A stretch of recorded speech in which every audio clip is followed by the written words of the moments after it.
Number 7. New Hampshire Holocaust Memorial. Despite its modest size, the New Hampshire Holocaust Memorial is well worth a visit for anybody who want to pause and consider the profound consequences of this troubling time in human history. The memorial's melancholy entry is formed by a set of railway lines, serving as a somber reminder of the last trip that so many Jewish victims were forced to make. Number 6. Hunt Memorial Library and Nashua's Main Street Architecture. The Hunt Memorial Building, a turn-of-the-century structure at the top of Main Street on the outskirts of the Nashville Historic District, is a fine example of the Gothic Romantic architectural style. Prior to being listed on the National Register of Historic Buildings in 1971, the structure housed the City Library.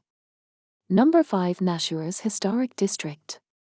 Commence your tour of Nashua's historic area by starting with the Soldiers and Sailors Monument, located in the Triangle Park created by Amherst, Concord, and Nashville streets. This monument is easily identifiable. The southernmost boundary of the neighborhood, containing the most charming ancient residences in the city, is marked by this Civil War monument, which was built in 1889. Number 4. Greeley Park. Situated within a short drive from the city centre, Greeley Park is among the most exquisite public parks in Nashua. The top part of the park is ideal for picnics and leisurely strolls over the well-manicured grounds, since it is abundantly furnished with enormous shade trees. There's also a charming stone rest house on this side of the park, with well-kept gardens and a lovely fountain. Number 3. Abbott's Boarding House Museum. Built in the Federal style in 1804, this house is among the oldest still standing in Nashua's historic district. Early in the 20th century, restorations brought in colonial revival architectural features. Daniel Abbott, the original owner of the house, was well known for being the first lawyer in Nashua and the president of a number of neighborhood businesses, such as the Nashua Bank, the Wilton Railroad, and the Nashua and Lowell Railroad.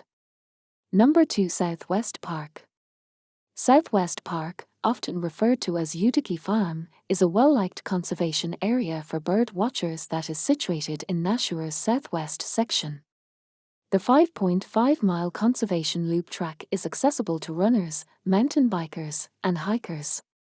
Additionally, there are side routes designated just for mountain riding.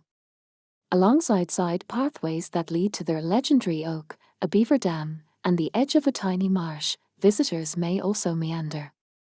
Number 1. Mine Falls Park. 325 acres of farms, forests, and wetlands bordering the Nashua River, the canals, and the mill pond make up Mine Falls Park. The first gates were built in 1826 as part of a canal system that redirects the river, and the falls are a component of this man-made hydroelectric system. Constructed in 1886, the modern gatehouse is situated immediately off Stadium Drive at one of the park's more accessible entrance locations.